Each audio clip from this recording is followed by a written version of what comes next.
We're getting closer and closer to the return of NBA basketball. And with Media Day already starting to flood the timeline, fans are getting a taste of what this upcoming season might bring. New looks, new rumors, and of course, new drama. Even the Boston Celtics are jumping into the mix, unveiling a fresh set of City Edition jerseys. These ones caught everyone's attention immediately. No traditional green this time. Instead, it's all black and gold, with a clean and sleek design that feels like a tribute to the franchise's legendary legacy. The Celtics themselves tease a drop with a bold statement. Asterisk the stuff of legends. Asterisk, it's the kind of branding you expect from a team that has banners on top of banners hanging from the rafters. But more than just an aesthetic refresh, it signals a mentality. This team knows they're supposed to be in that conversation, not just for the playoffs, but for banner number 18. And while the visuals are fun, the real juice is what's going on behind the scenes.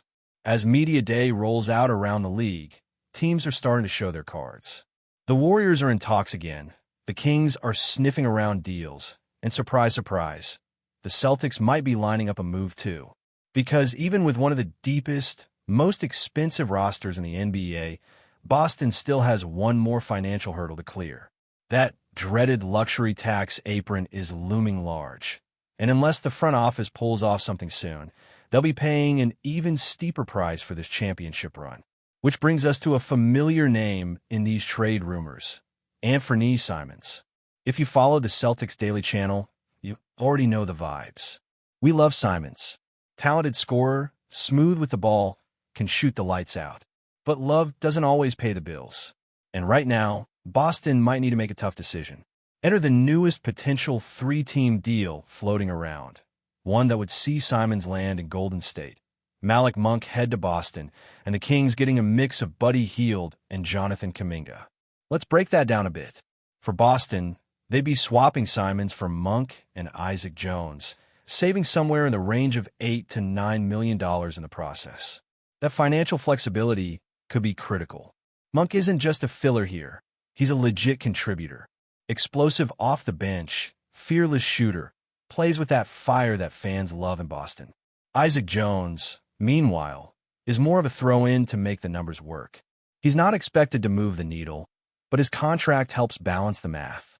Golden State, on the other hand, will be taking a swing with Simons, a player who, in some ways, profiles like a more upside-heavy Malik Monk.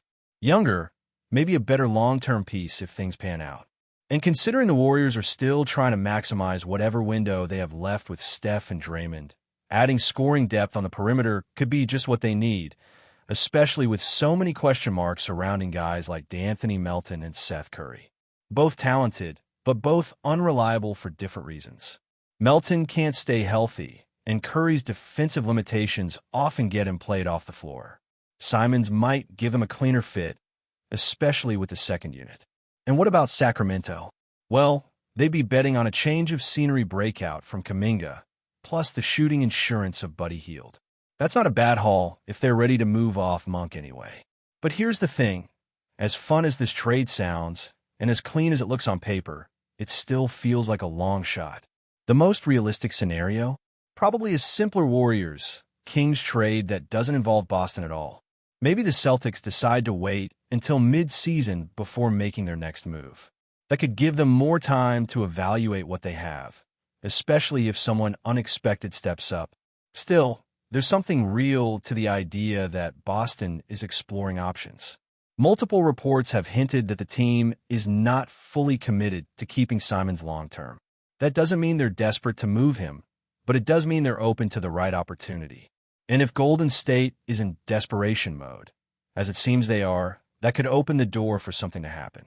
Remember, this is a team that's gone through the entire offseason without a major move. They're running out of time to retool, and the Cumming situation is quickly becoming a distraction. Meanwhile, Jason Tatum is out here continuing to show exactly why he's the face of this franchise. He recently did an interview that gave fans another glimpse into the mindset of one of the league's most complete superstars. And man, if anyone still had doubts about Tatum's commitment to the Celtics, that interview should put them to rest. The way he talks about the franchise, the city, and the responsibility of wearing that jersey. It's real. You can tell he doesn't take it for granted. He understands what it means to be a Celtic. It's not just about being a great player. It's about representing a culture, a history, and a standard. That's why, despite the heartbreaking way last season ended for him, with an injury during arguably his best playoff performance ever, he's back. And he's back fast. Everything we're hearing suggests that Tatum's recovery has been remarkable. He's worked like crazy to be ready for this moment. And a big part of that credit goes to head coach Joe Mazzulla. Say what you want about his in-game decisions or his post-game quotes that sound like they're straight out of a Christopher Nolan script, but the guy is locked in with his players. Mazzulla has shown up for his guys in a way that few coaches in the league do. Whether it's flying across the country to attend Derek White's family events, being there when Tatum took his first steps without crutches, or showing love to Peyton Pritchard in the offseason, he's been hands-on. That kind of leadership matters. That kind of connection builds trust. And it's one of the reasons this Celtics team feels like more than just a collection of talent. It feels like a group that's actually building something. Sure, there are still questions about strategy. Do they shoot too many threes? Do they have the right balance between pace and control? All of that is up for debate. But emotionally, culturally, this team is locked in. There's a clear sense of identity here, and Mazzulla has a lot to do with that. And now, as we pivot back to roster moves, don't forget about Walker Kessler. The big man out in Utah just became a name to watch after reports came out saying the Jazz won't offer him a contract extension. That's significant. Kessler will now become a restricted free agent next summer, but even more importantly, he's officially on the trade radar. And you better believe teams across the league are paying attention. Why?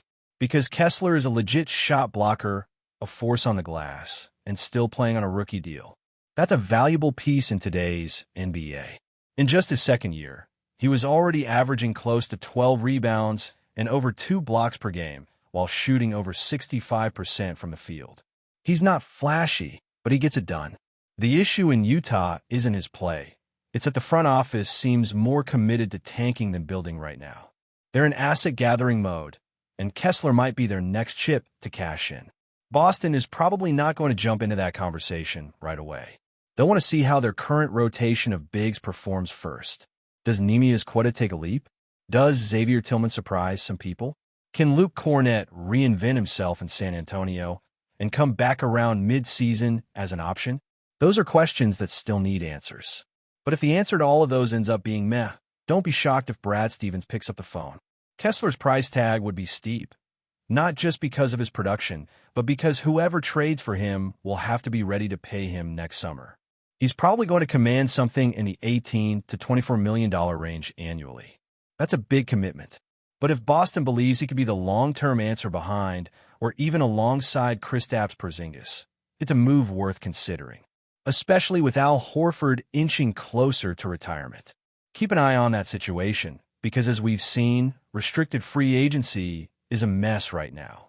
Guys like Kessler, Kuminga, even Quentin Grimes, none of them have signed extensions yet. And it's creating all kinds of weird dynamics heading into the season. In Grimes' case, he's not even participating in team activities because technically he's not on the team. That's the reality of how restrictive and unpredictable this new CBA has made things. And that's why the front office is walking a tightrope right now. They know how close this team is. A roster that, on paper, has the tools to contend with anyone. But they also know how fragile a championship window can be. One injury, one bad trade, one financial misstep, and suddenly everything you built starts to crack. That's the balancing act. It's not just about making moves to improve the roster. It's about making the right moves at the right time without sacrificing the chemistry and identity that make this group special. Look at what happened with the Warriors. They've gone the entire offseason with little to no meaningful changes, and now we're watching them scramble to clean up the Cumming situation. There's tension growing in Golden State. Jonathan Kuminga is still on the roster, but his role remains undefined. The Kings are interested. Other teams are circling. And while the Warriors continue to say all the right things publicly, everyone knows something has to give. Kuminga's a young player with untapped potential, but he's not going to develop sitting at the end of the bench while veterans chase one last ring. So now Golden State's urgency becomes leverage for the rest of the league. That's why Boston is in a position of power. They don't have to make a move, but if the right opportunity comes along, they're in a spot where they can capitalize. Simons is a valuable asset, but he's also expensive. And if his fit in Boston isn't perfectly aligned with the long-term vision, then moving off of him for cap relief and a more dynamic bench scorer like Malik Monk makes sense. Plus, it positions the Celtics to be even more flexible by the trade deadline. This isn't just about saving money. It's about being ready for the real fight when it matters. Look at what we saw last season. By the time the playoffs rolled around, depth became one of the most critical issues across the league. Teams that went all in too early struggled to adapt when injuries hit or rotations tightened. Boston doesn't want to be in that position again. They want a roster that can shift and evolve. Whether that's adding a shot blocker like Kessler or bringing in a spark plug scorer like Monk, they're staying open to possibilities. And let's not forget about the ripple effects of how the Celtics operate behind the scenes. Everything we've heard about Joe Mazzulla over the last few months points to a coach who's doing more than just managing rotations. He's building relationships. He's setting a tone. He's present. And that presence means something in the locker room. Players know when a coach is all in, and it builds a sense of loyalty that you can't manufacture. The fact that Mazzulla was with Tatum on the first day he walked without crutches, that matters. The fact that he showed up for Jaylen Brown, for Pritchard, for guys lower on the depth chart, it's not just about being a player's coach. It's about cultivating a culture where everyone feels valued. And that culture is what sustains a team when adversity hits. The X's and O's are important, but when the playoffs get tough, it's the emotional cohesion that holds everything together. Tatum's comments during his interview reflected that exact mentality. He wasn't just going through the motions. He sounded like a player who sees himself as a pillar of the organization, who understands what's expected of him, and who wants to deliver on that. The injury he suffered last year could have derailed everything. Instead, he's used it as fuel. His return feels symbolic. A chance to rewrite the story and remind everyone why he's one of the faces of the league. But before we continue, please remember to subscribe to the channel and give the video a like. Your support helps us keep bringing you the latest news about the Boston Celtics. Feel free to share your thoughts on the news in the comments as well. In what could be the NBA's most shocking rumor of the season, whispers are swirling around the league that JRUE Holiday, the seasoned guard known for his defensive prowess and clutch playmaking, may be trading the iconic green of the Boston Celtics for the blazing heat of Miami. Sources close to the situation suggest that talks are quietly taking place, though nothing has been officially confirmed, igniting a frenzy among fans and pundits alike. Holiday, who has been a cornerstone in Boston's backcourt, bringing stability and championship experience, could be the missing piece Miami needs as they look to make a serious run in the Eastern Conference. The idea of Holiday in a Heat uniform is already sparking debate. How would his gritty, methodical style mesh with Miami's high-octane offense? Could he be the veteran presence that finally pushes them past the conference finals hump? Analysts are already speculating about potential lineups, defensive schemes, and the ripple effect this move would have across the league. Meanwhile, Boston fans are reportedly divided between disbelief and panic. The thought of losing Holiday, even in a rumor, sends chills through the garden, where his tenacity on defense and leadership off the court have become invaluable. Sources hint that contract negotiations and salary cap maneuvering are at the heart of the chatter, suggesting that Boston may be exploring options to strengthen other areas if the deal moves forward. Miami, ever aggressive in pursuit of star talent, appears to be quietly pulling strings. Team insiders hint at a strategic push to lure Holiday into a system where his skills could shine alongside rising stars, pairing veteran savvy with youthful explosiveness. The rumor has caught social media on fire, with fans from both cities debating the merits of the potential trade and speculating whether it could actually happen before the trade deadline. For now, it remains just that, a rumor, a tantalizing what-if scenario that has the basketball world buzzing. But in a league defined by surprise moves and blockbuster trades, The possibility of Jrue Holiday swapping Celtics green for Heat red and black is the kind of story that could dominate headlines for weeks, leaving fans across the nation glued to every report. Whether it materializes or fades into the ether, the mere whisper of such a shakeup proves one thing. In the NBA, nothing is ever truly safe, and everything is always exciting. That's it for this update. If you enjoyed the video and want to keep receiving exclusive news about the Boston Celtics, please subscribe to our channel and give the video a like. We always appreciate your comments and opinions. See you in the next video.